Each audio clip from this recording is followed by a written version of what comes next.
En þá komið að næsta dagskrali sem einn aðalfyrirsæður ráðstefnunnar, en það einmitt Jim Walker frá Walk21 sem gekk Ísland fyrir 35 árum og var fyrir djúpum hughrifum og stofnaði í framhaldinu alþjóðlegu göngusamtökin Walk21.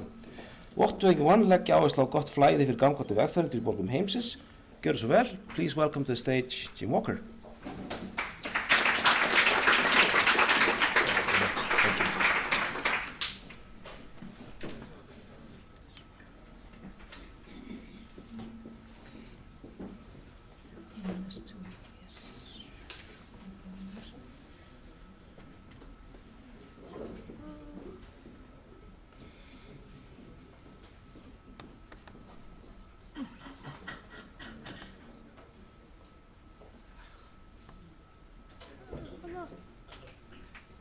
Músin mjög leiðilegna fyrir ekki, ég veit. Sorry. Okay, thank you very much. Well, thank you very much for inviting me, Cecilia. I want to say thank you particularly to you. This is my first time speaking at a cycling conference, and I guess it's also the first time that I find myself wearing plastic bags inside my shoes because of the cycling that you've made me do instead of the beautiful walking. But I hope that you'll bear with me. I see we've lost a few letters here, but this is a talk about the step forwards for Iceland's mobility, and I hope that we can find something in common between walking and cycling and think how we might work a bit closer together. There are several reasons why I'm here, apart from talking about walking. I am here and now seeking asylum. So if anybody would like to sponsor me, I'd be very grateful. I don't want to go home. It's crazy there. I'd rather have the weather and the plastic bags on my feet, I think. But there's another reason. Actually, I was here 30 years ago. This was me when I had more hair, but I was just as wet, just as cold.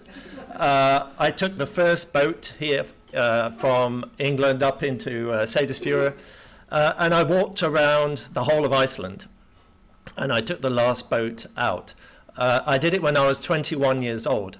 I walked around the whole of the island, and I nearly died several times. It's not recommended whether you're 21 or even 51, but I do think it gave me something really quite special as an experience. I studied about geography and the environment, but I wanted to come to a place that was not changed by people, that it was actually natural, raw. And of course what you do very well is raw, I think.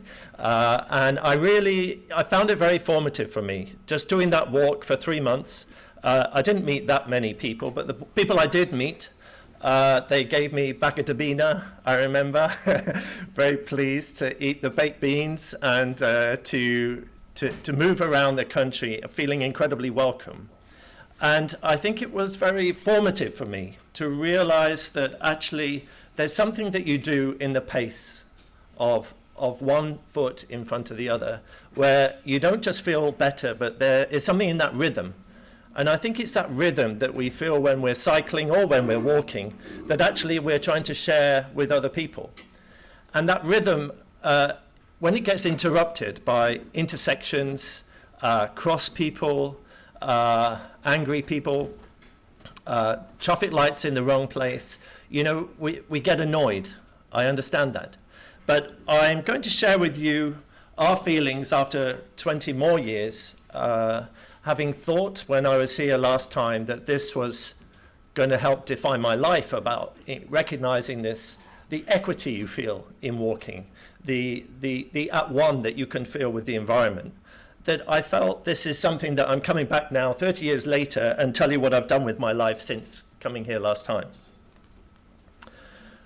We set up Walk21 as an organization recognizing that people were walking less and it was having an impact on their health, the environment, the economy, and actually we also, of course, we know now their happiness. This was 20 years ago, but we had to try and define a language and an agenda to really explain what it is that mattered most to us. And so just getting access to the basic services for people is really essential. Increasing safety and health, we've heard this from speaker after speaker today. We say it so quickly, but yet it's so essential for that quality of life and every day for everyone. And so this equity, the sustainability of transport systems, I'm really pleased to see that this is the language that is here in Iceland, if not very much leading, I think, some of the other countries in the world. A bit like Hans showed a map of places they've been. We've had conferences every year in different countries for the last 20 years. The next one will be in Rotterdam. And interestingly, they've done such beautiful things for cycling, they forgot to do anything for walking. And so actually the same people in the ministry are saying, let's not forget that. What can we also do for walking? And we're going to be launching a national strategy as well as a new city strategy in Rotterdam to help with the balance of that. Because actually, although 18% of commuters cycle in Rotterdam, 28% walk. And they realize they have never spent any money and they've never written any policy about this. And so this is something they're changing. Exactly. We have never, not only does Iceland not even appear, but I want you to create the island and put a spot on it, because I think it would be a fantastic place to come and have a conference. So I'm willing to hand draw Iceland on this map. Can you believe that it doesn't even exist? And they have little places like Australia on there. What is walkability? You know, what is it that we're trying to achieve? And I really like this definition, that it is about the extent that the environment supports and encourages walking. That means really what we've got to get a grip on is the extent. We have to measure the extent. And actually, when we're talking about connecting people with destinations, what we have to ask people as providers of a service, if this is our job in a city, is it reasonable, the amount of time and effort that we ask people to make in order to complete their journey? And the presentations I've seen today from cycling, it's interesting to me that you're also really trying to understand the extent the environment supports and encourages, and whether actually what's being asked of you, whether it's electric bikes, asking for the hills to be flattened out or the weather to be kinder, we have to decide whether what we provided is reasonable for the amount of effort and time that you present. So things like that new bridge that was being suggested, maybe it is more reasonable, and that reasonableness, it can be justified. We think that everyone should have the right to walk. We looked at the UN conventions for a child, and we tried to see how we might adjust that so that we could have that right to walk, the right to walk to school. You could say the right to walk and cycle would be a wonderful thing if we could enshrine that in international law. But the reality is that enjoyment, that was a picture of a red carpet in the middle of the streets of The Hague, where they think about pedestrians as VIPs, very important pedestrians, for certain times of the year. But for many people around the world, it's not anywhere near feeling important. In fact, there is no sense of being able to enjoy it either.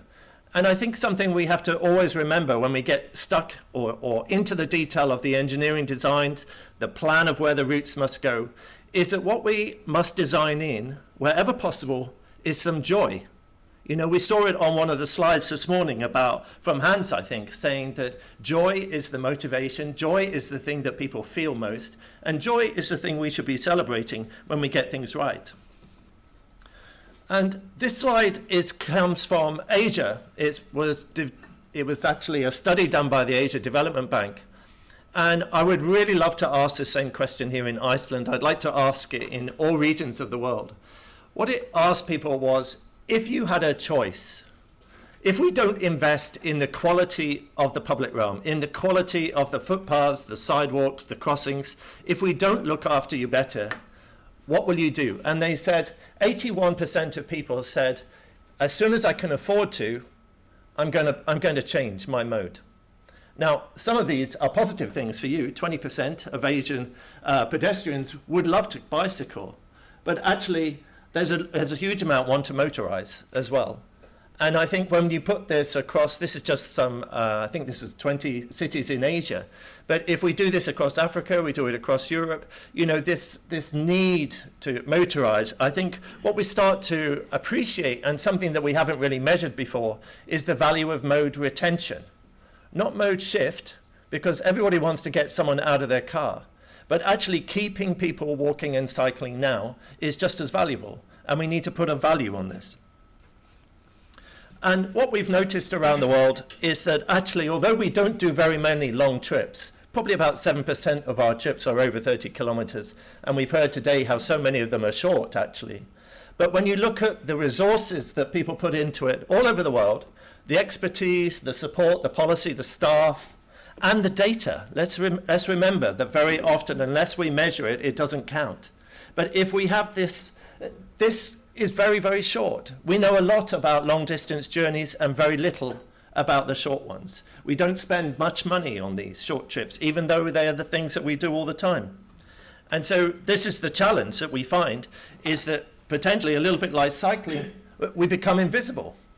We all know we're doing it, but actually there's not a city in the world that has a walking department. We're increasingly getting walking strategies in cities and in countries, and I hope that's something we could aspire to here. But we have to make what we're doing already much more visible and look after people. We developed an international charter for walking back in 2006 to try and wrap up all these ideas. We looked at 36 different countries who had a charter, and I don't know if you have a charter for cycling, but we found it a really useful process to actually define our agenda. We put it under the nose of more than 600 mayors around the world, and every single one has signed it. We have it signed by more than 6,000 people who are working as professionals all over the world.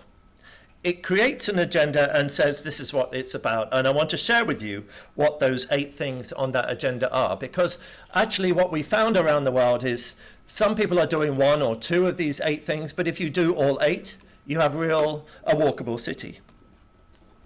And you've seen these ideas of the Sustainable Development Goals. There isn't one for transport. You know, Hans showed us 11 was, we had something that we could talk about, walking and cycling, yes. But actually, if you get walking right, and to some degree, of course, cycling, then I would suggest that there are actually at least 7, maybe 8 of the Sustainable Development Goals that are actually being delivered. Better equity, the access to education, the access to work, the access to healthcare. If we don't have these things right, then people just don't go at all.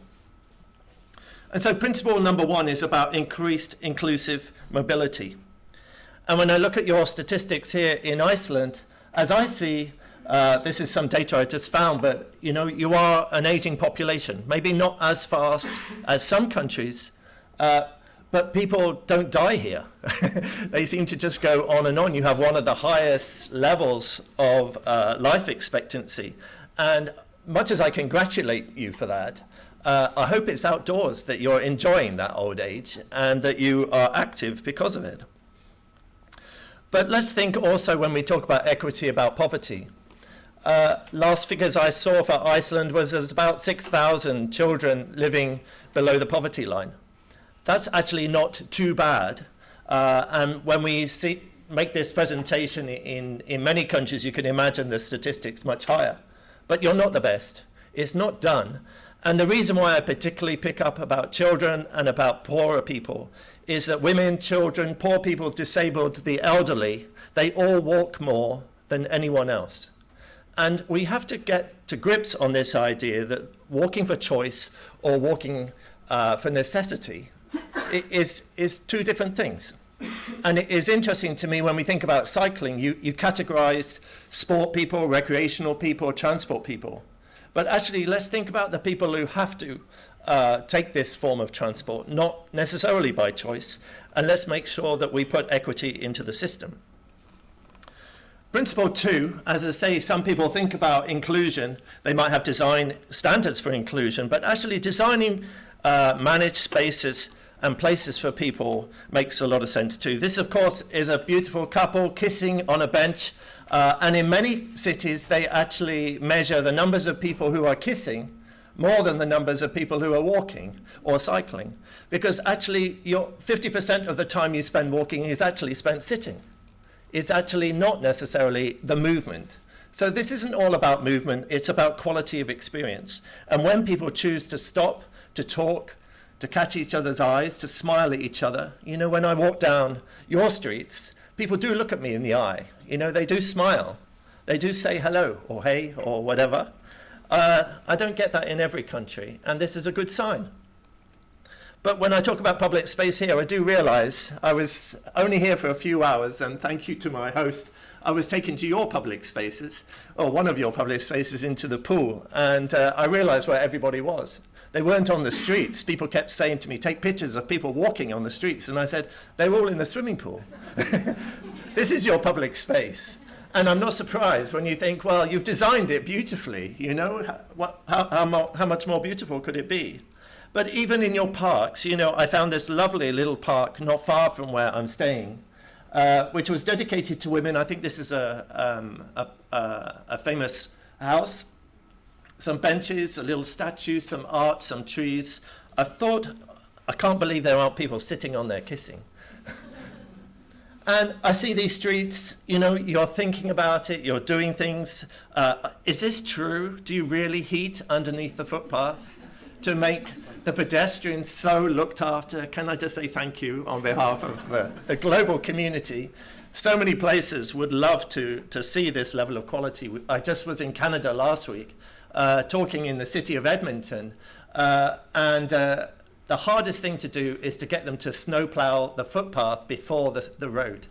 You know, that's all they want to do in Canada. That's all they ask for. And it's the most complicated thing you would imagine.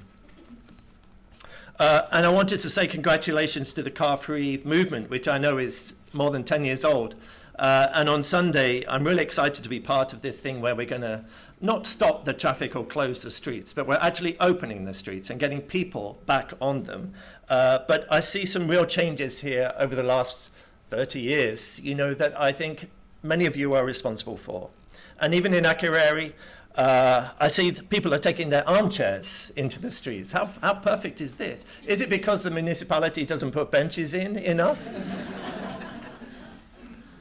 But the reality is Iceland is only just behind Luxembourg, where somebody from Walk 21 is speaking today as well, in the numbers of additional cars that are coming onto your roads.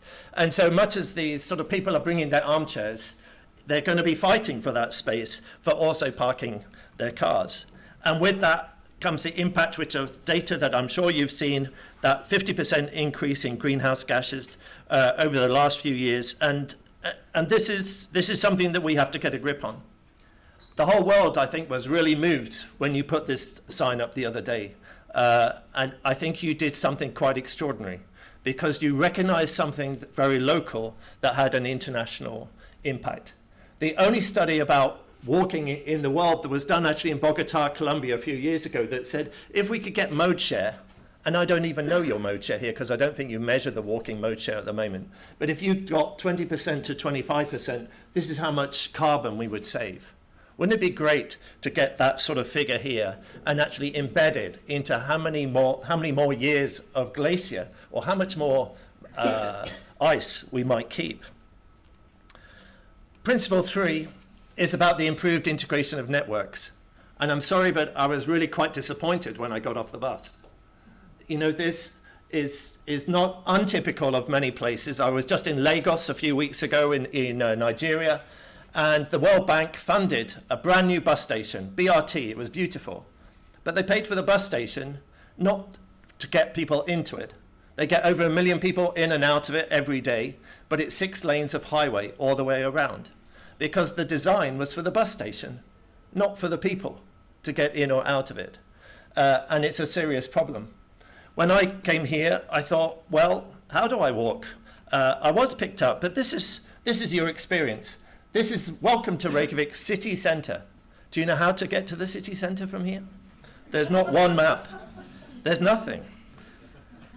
I think some of the mapping that is coming about what's happening about public transport and buses, I want to give you credit for. I think it does look really nice. But the reality is some of these bus stops where you might only be allowing to sit maybe 2 or 3 people, and yet yesterday when I got the bus, there were 40 people waiting for it. You know, if we want to go above the 11.9%, we really have to think about facilitating that. And that's important because this is data here from Germany, but it's not probably that untypical, is that most people are walking to a public transport. And actually, about half your time of your total journey is spent walking.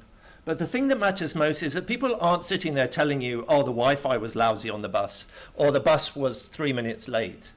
They actually remember the trip to the bus station and from the bus station to complete their journey.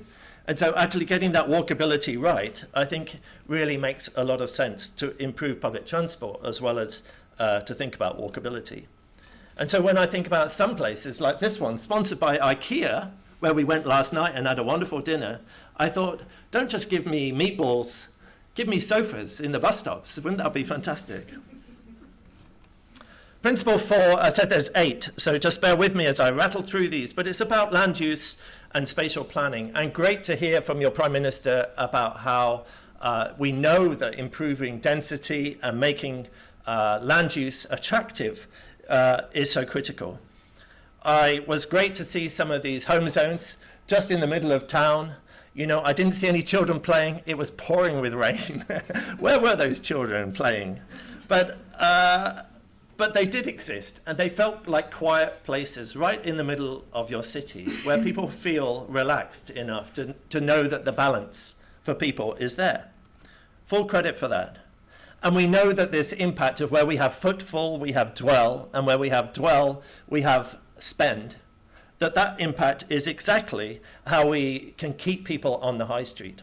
It doesn't help when we build malls like this, but learn from these malls, because what they're doing, do you know this one? Been there? What they're doing is make it very easy to get in and very hard to know how to get out. They make it warm and comfortable. They give you play areas. They give you the smell of coffee. They give you greenery and trees. They give you benches and seating. And they want you to come as a family and stay all day. This is your roadmap for how you must keep investing in your city centres, because they're doing it. There's no clocks anywhere.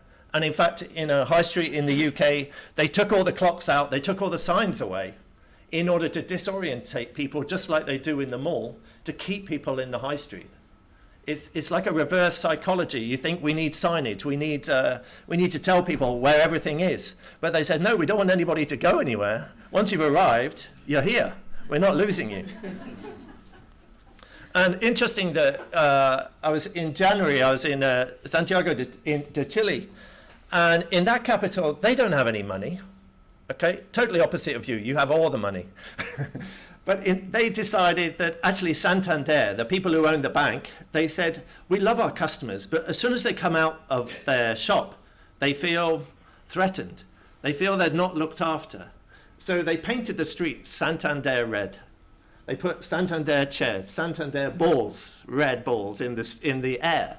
It was a few thousand, but the city let the business feel an ownership of the public space, which I think is very interesting and maybe something that could happen here. When you go around the corner, you get to Carlsberg Green, which is a nice contrast to the Santander red. But where these boundaries of who's responsible, don't make sure everything is the responsibility of the city or the government. I think we have some shared responsibilities for the future of public space. Principle 5, 5 of 8, and this is the one a lot of people do about, because wherever we go, often the only thing people measure is they know how many people have died. That's all they know, is how many people have died. And if we can't get road danger reduction sorted, we're in trouble. I saw an article here that says, you're doing pretty well. You know, I was in Colombia last October, and they have that number of people dying on a daily basis. In Kampala, they have 15 people die a day on the roads as pedestrians. You have 16 in total in 2017. Nothing is perfect, but I did hear that first few months of this year, you were perfect. You did have a Vision Zero. I don't know how it is going now. But when I look at how it's working, pedestrians, 11%, generally, if this is the right data. But internationally, this story is 311,000 people died last year as pedestrians on the roads. You can go to this map and press the number for cyclists, and you can see it by hour, by day, and now, how many people are going to be dying within the next few seconds as a cyclist or a pedestrian anywhere in the world. It's a great data. Please go and have a look at it. It means that your contribution last year to those 311,000 was 1.7. Full credit, and I'm really sorry about that person who did die, or those two people who died, but you are doing some incredible things. And I thought this was fantastic what you did. You know, this maybe it's these sorts of things where you're embracing artists and you're thinking creatively that is actually helping change behavior and put priority on that. But I'm also really encouraged when I look at your physical activity data and I see Iceland. Oh my goodness. This is the EU average about physical activity. People who are active enough to benefit their health. EU average. I hate to see where the United Kingdom is. I didn't even, oh, it's over here. It's better than Europe, but it's poor. But look at you guys. Look, even Norway stands short. What are you all doing if you're not on the bicycles all the time? Presumably you are all walking, or you're down the pool swimming, if that counts. Principle 6 is about crime. So what I'm trying to illustrate here is that you could do a lot for road safety, and maybe you have. You could do a lot about investing in public spaces, and you probably have. But actually, we have to do all these things in order to really have the full impact and support people and encourage them. So that getting the crime right and actually understanding the fear of crime as much as what crime actually is really important too. I don't know actually your statistics here, but this study, which was in North Africa, says 40 to 60% of women had experienced street-based sexual harassment. And a recent study looked at that on a global level and found that number is nearer 70% all over the world, almost everywhere.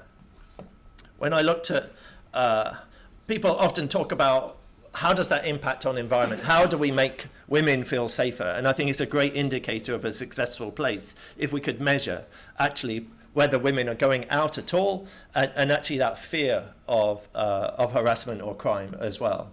We looked at some lines, some bus lines in one part of Chile, which were 80% men, 20% women, compared to other places that were 50-50.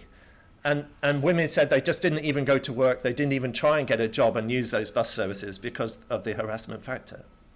So it's sometimes what you don't see tells a story. In Melbourne, they realized that the city was dying and people weren't going because of the backside of buildings.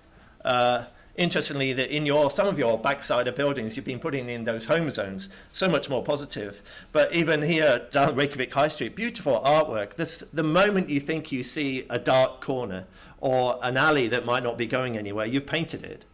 Maybe not everywhere, maybe not in every neighborhood. But again, congratulations on giving people a sense of someone's been here and it's a happy space. It's not necessarily a scary space.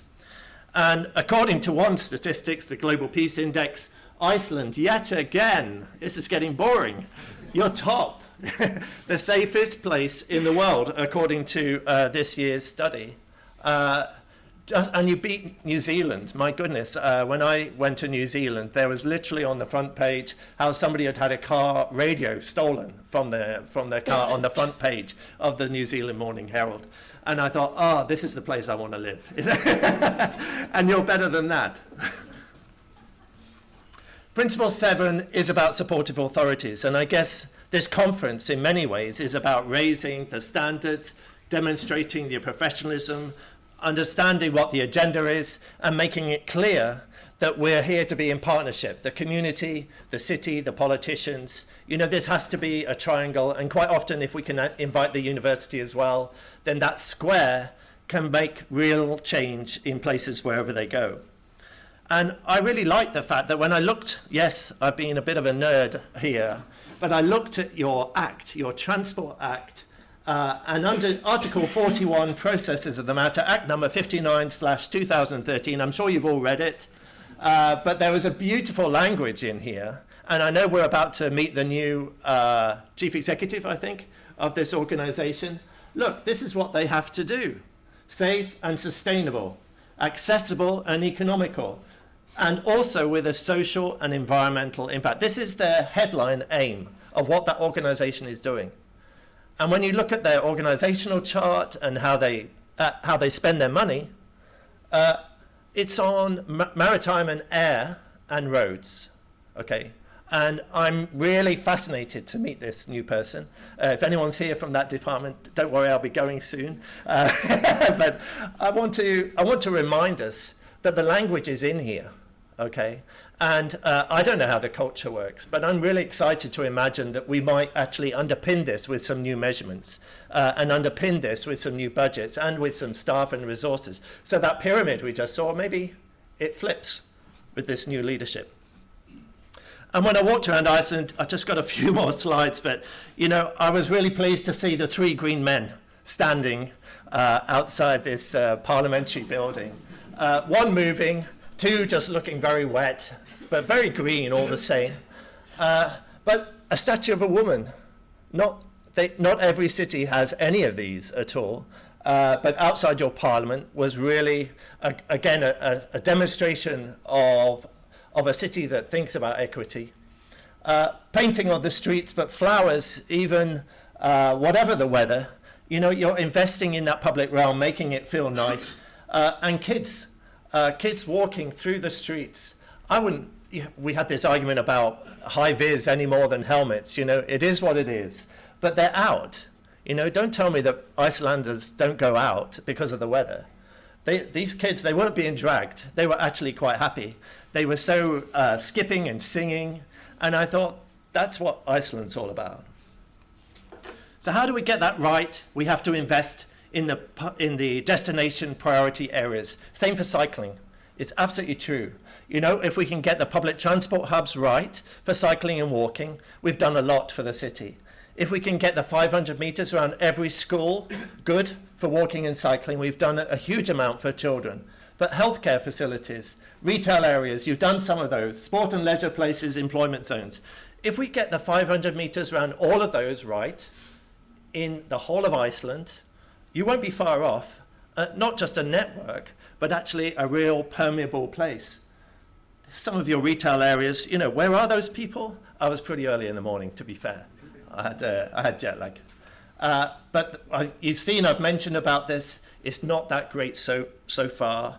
But also maybe we should put on this list of key destinations, the swimming pools. You know, you have the sign up, but actually the cars are the ones who park right outside the front door. And even the hospital, you know, it seemed the only way in is by car, and presumably, even if you're better, you either die and go out in a hearse, or you presumably have to get picked up. So you can't be that good. They may be letting them out too soon. It would be nice to imagine that people are able to walk out the door and not have to come by car. And great to see, even at the Children's Hospital, the great design about the future of what's being planned by the architects. Forgive me if you're in the room. No, don't forgive me. I think this is a really good story.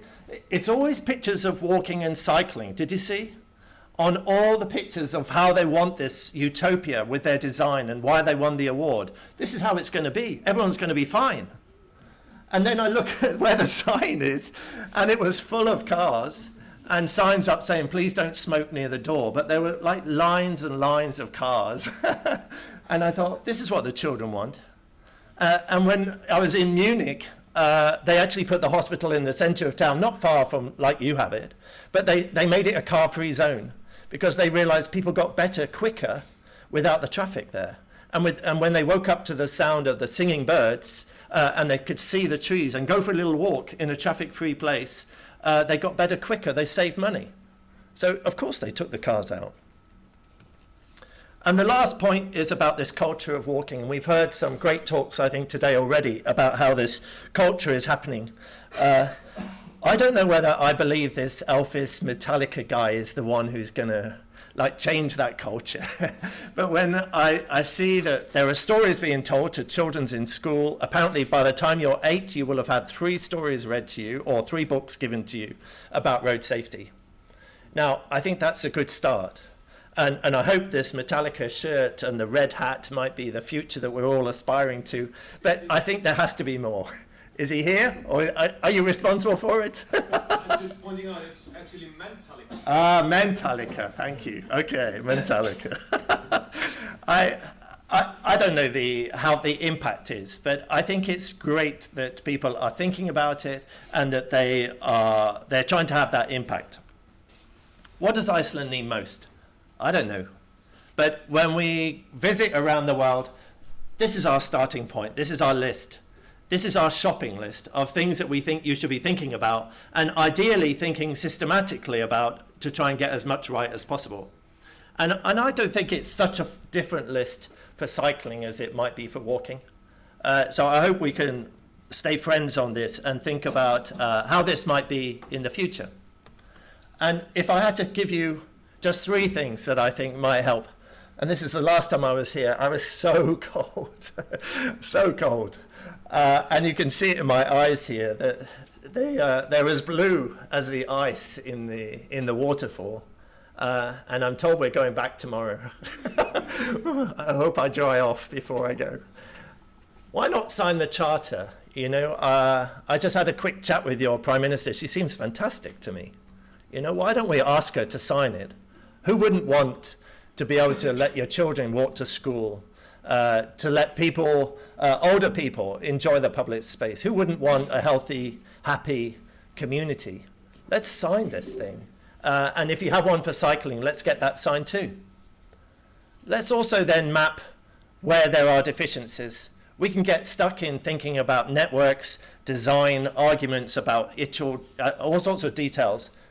It seems to me that you're a long way ahead after 10 years. And congratulations for that. But let's now map exactly what we need where and let the community be part of that mapping so that we collectively have a shopping list that we can take to people. And then I talk about pampering pedestrians. That was actually a quote from the strategy in Brussels about how they want to move forwards in the future for taking care of people walking in their city. But I think it's a great language to adopt. And maybe we should pamper pedestrians and cuddle cyclists. Wouldn't that be fantastic? Thank you very much. Tack för det.